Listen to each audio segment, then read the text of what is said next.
So hey guys, welcome back to my channel. तो दोस्तों, जैसा कि हमने मार्शल मास्टर के पिछले एपिसोड में देखा था कि चैन साओ ने जुआनजी के अटैक को उसके खिलाफ इस्तेमाल कर दिया था, जिसके बाद वो और उसके सारे डिसाइपल्स बुरी तरह से घायल हो जाते हैं। जीरूरू, जीरूरी और फेरी जियून भी ये सब देखकर हैरान हो गए थे। और अब आगे दोस्तों, आज के एपिसोड की शुरुआत बिल्कुल उसी जगह से होती है जहां हमें दिखाया जाता है कि अपने सभी डिसाइपल्स को इतना ज्यादा घायल देखकर जुआनजी खड़ा होता है और कहने लगता है कि ये तो इम्पॉसिबल है। सभी लोग यहाँ पर चैन साओ की पावर देखकर बिलीव ही नहीं कर रहे थे कि कोई इतना ज्यादा पावरफुल कैसे हो सकता है, वो भी बिना किसी प्रॉपर ट्रेनिंग के। जीरूरू तो कहने लगता है कि कहीं ये लड़का सच में सू डोंगशेंग को हरा तो नहीं देगा, जिस पर रूरी कहती है कि नहीं, ऐसा नहीं हो सकता। सू डोंगशेंग वो कल्टीवेटर है जिसने 9 हेवेंस मार्शल एम्परर लेवल से ब्रेक थ्रू कर लिया है। ये जंगली कभी भी उसकी बराबरी नहीं कर सकता है। जिसके बाद फिर अब यहाँ पर जो बचे कुछ डिसाइपल्स थे वो चैन साओ को घेरने लगते हैं और इस बार उनका प्लान था एक साथ मिलकर अटैक करना। डिसाइपल्स अपनी एनर्जी को चार्ज करके एक पावरफुल लेजर बीम से अटैक करते हैं, जिसको देखकर चैन साओ कहता है कि ठीक है, चलो मैं तुम्हारे साथ थोड़ा और खेल लेता हूँ। और फिर जैसे ही वो सभी चैन साओ के ऊपर अटैक करते हैं, एक बहुत बड़ा धमाका होता है, जिसको देखकर सभी को यही लग रहा था कि चैन साओ इस बार नहीं बच पाया। चारों तरफ धुआं फैला हुआ था, मगर जैसे ही वो धुआं हटता है तो हमें दिखाई देता है कि अटैक की जगह पर तो कोई भी नहीं था। डिसाइपल्स को लग रहा था कि उन लोगों ने चैन साओ की बॉडी को भी डिस्ट्रॉय कर दिया है, मगर तभी पीछे से एक आवाज आती है कि अब मेरी बारी है। और डिसाइपल ये सुनकर जैसे ही पीछे मुड़ता है तब उसको चैन साओ का एक पावरफुल पंच लगता है, जिसके बाद फिर चैन साओ उसको पकड़कर घुमाते हुए नीचे बिल्कुल जॉन सीना की तरह सुप्लेक्स दे देता है और वो बंदा बिल्कुल आटे की बोरी की तरह फैल जाता है। और बाकी के डिसाइपल्स ये देखकर अपने पैंट में ही मूत देते हैं। जिसके बाद फिर चैन साओ स्पीड से जाकर उन डिसाइपल्स के ऊपर अटैक करने लगता है। वो डिसाइपल्स खुद को बचाने के लिए चैन साओ पर अटैक करने की कोशिश करते हैं, मगर किसी का अटैक चैन साओ को नहीं लगता। फिर यहाँ पर एक एक करके हर एक डिसाइपल जमीन में ढेर होता जा रहा था। जिसके बाद फिर बचा था अब जुआनजी, लेकिन उसकी हेकड़ी अब तक निकली नहीं थी। वो चैन साओ से कहता है कि लड़के, तुम कुछ ज्यादा ही घमंडी हो रहे हो, अब मैं तुम्हें बताता हूँ कि असली पावर क्या होती है। और इतना कहने के बाद फिर वो एक स्पीयर को समन करता है, फिर ऊपर हवा में जाकर एक पावरफुल लेजर बीम से चैन साओ के ऊपर अटैक कर देता है। तो चैन साओ एक डिवाइन बेल्ट ट्रेजर के इस्तेमाल से उसके अटैक को बड़ी आसानी से रोक लेता है, जिसको देखकर जुआनजी की हालत खराब हो जाती है। फिर वो तुरंत एक जायंट स्पीयर फॉर्मेशन को एक्टिवेट करता है, जिससे यहाँ पर एक डायनासोर के साइज का स्पीयर आ जाता है और उसके अटैक से इस बार चैन साओ को बनाया हुआ शील्ड टूट जाता है और इसका धमाका नीचे सभी को महसूस होता है। फेरी जियून तो ये देखकर घबरा जाती है। वो कहने लगती है कि ब्रदर तेनू, तुम ठीक तो हो ना? वहीं जुआनजी अपने स्पीयर को दोबारा हाथ में लेकर कहने लगता है कि फाइनली इस जंगली का खेल खत्म हुआ। पता नहीं ये खुद को समझ क्या रहा था, इतना कमजोर होने के बावजूद भी ये हमारे यंग मास्टर सू को हराने के ख्वाब देख रहा था।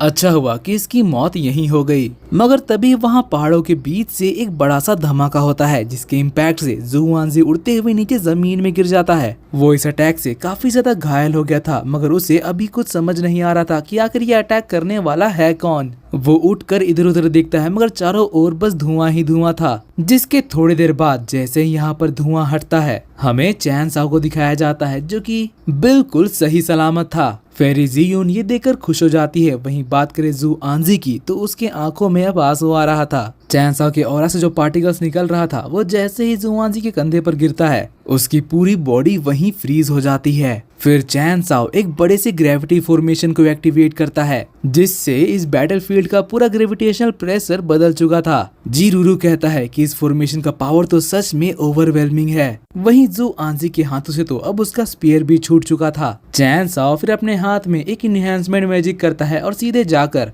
जुआनजी के सर पर अटैक करने बढ़ता है। बट लास्ट मोमेंट पे चैन साओ अपने अटैक को रोक लेता है और फिर उसके सर पर बस अपनी उंगली से एक झटका मारता है और इतने से ही जुआनजी ऊपर हवा में उड़ गया था। जिसके बाद चैन साओ से हवा में गोल गोल घुमाने लगता है। फेरी जियून ये देखकर समझ चुकी थी कि चैन साओ यहाँ पर सबसे ज्यादा पावरफुल है और उसको हराना इन सब लोगों के बस की बात नहीं है। वहीं जुआनजी की हालत खराब हो चुकी थी, वो मुंह से उल्टी करने लगता है, तो चैन साओ उसको घुमाते हुए उड़ाकर दूर फेंक देता है। तो ये चीज देखकर जीरूरी कहने लगती है कि ये तो पागल है, आखिर इस तरह का अटैक कौन करता है? वो लड़का हमारे जी क्लैन का डिसाइपल था। तो चैन साओ अपने हाथ को झाड़ता हुआ नीचे उतरता है और फिर अपने इनहेंसमेंट मैजिक को बंद करता है। लेकिन अब उसको देखकर यहाँ पर सभी लोग समझ चुके थे कि चैन साओ यानी कि तेनू कोई नॉर्मल पर्सन नहीं है। लेकिन अभी भी पीछे से एक डिसाइपल रेंगते हुए आगे बढ़ रहा था। इसलिए चैन साओ उससे कहता है कि मेरी बात को याद रखना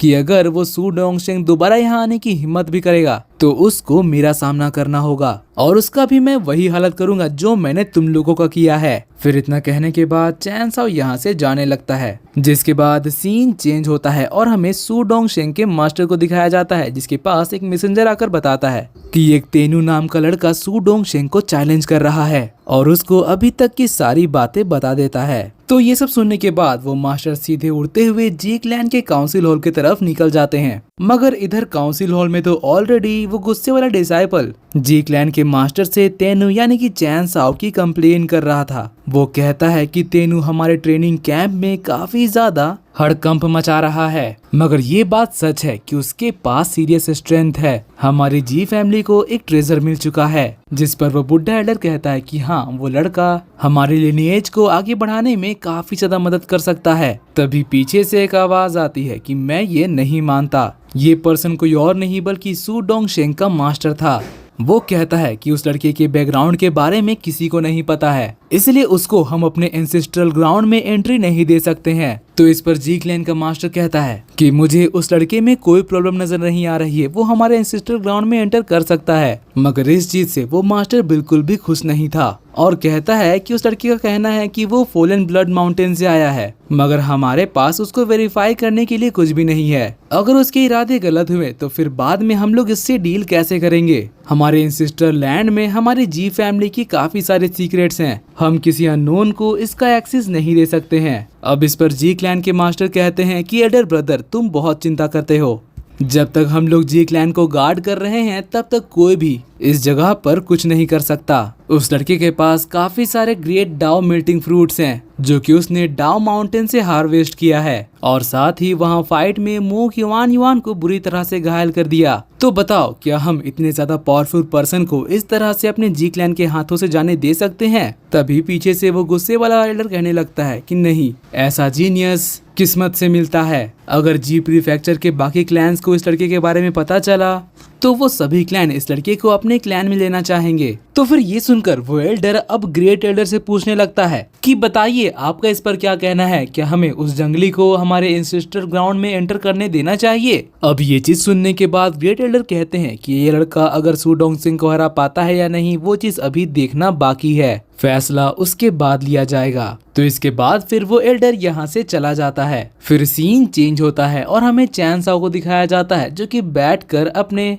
डाओ मेल्टिंग फ्रूट्स के साथ कल्टीवेशन कर रहा था। और इस बार वो न सिर्फ उनकी ऑरा को एब्जॉर्ब कर रहा था बल्कि वो पूरे के पूरे डाओ मेल्टिंग फ्रूट्स को अपने अंदर एब्जॉर्ब कर रहा था। मगर पूरे फ्रूट की एनर्जी उसकी ऑरा से काफी ज्यादा अलग और कॉम्प्लेक्स थी। चैन साओ कहता है कि मैंने इतने सारे डाओ मेल्टिंग फ्रूट्स को एब्जॉर्ब कर लिया, लेकिन इसके बावजूद भी मैं अपने कल्टीवेशन रेल्म से आगे ब्रेक थ्रू नहीं कर पा रहा हूँ। इतना सारा डाओ मेल्टिंग फ्रूट्स मुझे मेरे इमोर्टल रेल्म के 3rd स्टेज तक पहुँचाने के लिए बहुत है। लगता है कि मुझे इस बारे में ओल्ड युआन से पूछना पड़ेगा। इसलिए फिर वो बाकी के डाओ मेल्टिंग फ्रूट्स को अपने स्टोरेज रिंग में रखता है और खड़ा होकर तुरंत अपना न्यू वर्ल्ड को बाहर निकालता है, जिसके अंदर जाने के बाद वो जायंट ओल्ड डीमन ड्रैगन यानी कि ओल्ड युआन के पास जाता है। ओल्ड युआन यहाँ पर चैन साओ को देखते ही सारी बात समझ जाता है। वो कहता है कि कहीं ऐसा तो नहीं कि तुम्हारी बॉडी असल में एक लेजेंडरी इनेट डाओ बॉडी है, जिस पर चैन साओ से पूछता है कि आखिर ऐसा कैसे हो सकता है, क्योंकि मेरी कल्टीवेशन तो काफी आगे पहुंच चुकी है और इस समय में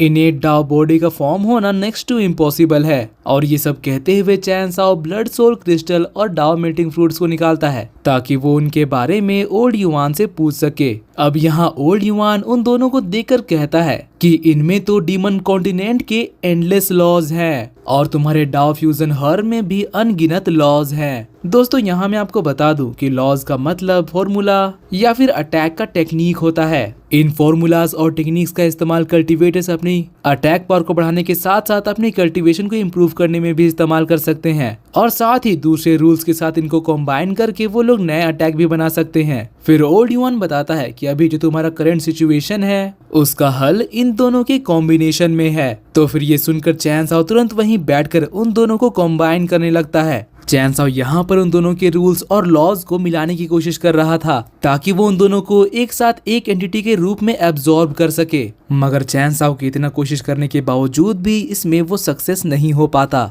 डाओ मेल्टिंग फ्रूट्स और वो क्रिस्टल दोनों ही ब्लास्ट कर जाते हैं। ओल्ड युआन ये देखकर कहता है कि तुम्हारे बॉडी के अंदर ये दोनों रूल्स ऑलरेडी मौजूद हैं, इसलिए तुम्हारी बॉडी इनको दोबारा से एक्सेप्ट नहीं कर रही है, और इसी वजह से तुमको इमोर्टल रेल्म के थर्ड स्टेज से ब्रेक थ्रू करने में इतनी ज्यादा प्रॉब्लम हो रही है। लेकिन अगर इसके बावजूद भी तुम ब्रेक थ्रू करने में कामयाब हो जाते हो तो तुम्हारी बॉडी एक अलग ही तरह के ट्रांसफॉर्मेशन से गुजरेगी जो कि तुमने आज से पहले कभी नहीं देखा होगा। ये तुम्हारे सुप्रीम फॉर्म से भी अलग और पावरफुल होगा। जिसके बाद फिर दोबारा से सीन चेंज होता है और हमें चैन साओ अपने तेनू वाले रूप में दिखाई देता है। वो उड़ते हुए जी क्लैन के ट्रेनिंग ग्राउंड की तरफ जा रहा था, और जैसे ही वो एरिना में पहुंचता है वो चिल्लाकर सू डोंगशेंग को बाहर बुलाता है, जिसको सुनकर सभी डिसाइपल्स उड़ते हुए तुरंत चैन साओ के पास आ जाते हैं। और ये लोग कोई और नहीं बल्कि जुआनजी और उसकी टोली थी। वो चैन साओ से कहता है कि लड़के तुम्हारी हिम्मत कैसे हो गई दोबारा अपना शक्ल इस जगह पर लेकर आने की। अब यहाँ पर चैन साओ इसके जवाब में कुछ कहता नहीं, बस अपनी आंखें दिखाता है, जिसको देखकर वो सभी घबरा जाते हैं। फिर चैन साओ उनसे कहता है कि बताओ डियर बात क्या हो गई, क्या पिछली बार की पिटाई से तुम्हारा पेट नहीं भरा था? और ये सब कहते हुए चैन साओ उनके तरफ आगे बढ़ रहा था। वहीं डिसाइपल्स अब थर थर कांपने लगे थे। फिर चैन साओ उनके पास जाकर चिल्लाते हुए एक एनर्जी का ब्लास्ट करता है, और इतने से ही वो सभी घबरा कर नीचे जमीन में गिर जाते हैं। यहाँ पर डिसाइपल्स के अंदर दोबारा लड़ने की या कहूँ दोबारा मार खाने की हिम्मत नहीं थी। चैन साओ अपना हाथ भी हिलाता तो इतने से ही वो लोग डर के मारे कांपने लग जाते थे। वो पूछता है कि सू डोंगशेंग कहाँ है? क्या वो इतना ज्यादा डरपोक है कि मेरे सामने आने में भी उसकी फट रही है? तभी पीछे से एक आवाज आती है कि ये तो बहुत ज्यादा घमंडी है। फिर हमें उड़ते हुए एक तेज रोशनी दिखाई देती है, और ये कोई और नहीं बल्कि सू डोंगशेंग था। वो तेजी से आकर चैन साओ के ऊपर अटैक कर देता है, मगर उसके इस पावर पंच को चैन साओ बड़ी आसानी से रोक लेता है। मगर इसके इम्पैक्ट से बहुत बड़ा धमाका होता है, जिससे यहाँ पर डिसाइपल्स तो उड़ने लग जाते हैं। वहीं बात करें चैन साओ की तो वो काफी ज्यादा खुश था क्योंकि फाइनली उसको फाइट करने का मौका मिल गया। मगर सू डोंगशेंग बड़े एरोगेंटली चैन साओ से कहता है कि मैं यहाँ पर तुम्हारे लिए कभी आता भी नहीं, मगर तुम कुत्ते की तरह यहाँ पर बार बार अपनी मौत के लिए आ जा रहे हो, इसीलिए मुझे आना ही पड़ा तुम्हें खत्म करने के लिए। मैंने सुना था कि तुम मेरे साथ मिस रुयू के प्यार के लिए कॉम्पीट करना चाहते हो, मगर मुझे तो ये बात सोच कर ही हंसी आ रही है कि अब घोड़े के रेस में गधे भी दौड़ेंगे। अब ये चीज सुनकर चैन साओ जोर जोर से हंसने लगता है और कहता है कि अच्छा तो तुम भी मानते हो कि तुम एक गधे हो। और ये बात सुनकर सू डोंगशेंग के डिसाइपल्स भी जोर जोर से हंसने लगते हैं। वहीं सू डोंगशेंग इतना ज्यादा एम्बेरस हो गया था कि वो गुस्से से अपने डिसाइपल्स को चुप रहने के लिए कहता है, जबकि चैन साओ की तो हंसी नहीं रुक रही थी। फिर सू डोंगशेंग कहता है कि तुम्हारी जबान तीखी है, मगर इसका क्या फायदा जब तुम्हारे पास पावर ही ना हो। जल्दी से अपने घुटने पर बैठ जाओ और रहम की भीख मांगो, तो शायद मैं तुम्हारी जान बख्श दूं, वरना अगर फाइट शुरू हो गई तो फिर तुम्हें कोई नहीं बचा सकता। और ये कहते हुए वो अपनी पावर दिखाने के लिए अपना एक बड़ा सा फॉर्मेशन क्रिएट करता है। उसके ऑरा के इम्पैक्ट से यहाँ पर उसके डिसाइपल्स नीचे घुटने पर बैठ जाते हैं, क्योंकि ये बहुत ज्यादा इंटेंस था, मगर इसका चैन साओ के ऊपर कोई भी असर नहीं होता। चैन साओ आराम से उसके तरफ आगे बढ़ता है तो सू डोंगशेंग अपनी तलवार निकालकर उसके फेस के सामने रखता है। और दोस्तों इसी के साथ आज का ये एपिसोड यहीं पर खत्म होता है। अगर आपको मेरी एक्सप्लेनेशन और ये एपिसोड पसंद आई तो प्लीज वीडियो को लाइक कर देना। इसका नेक्स्ट एपिसोड जल्दी आपके लिए आ जाएगा, तो चैनल को सब्सक्राइब करके बेल नोटिफिकेशन ऑन कर लेना, ताकि जैसे इसका नेक्स्ट एपिसोड आए तो आपको सबसे पहले पता चल जाए। तो मिलते हैं आपसे अगली वीडियो में, तब तक के लिए bye bye, be happy, be safe and thanks for watching.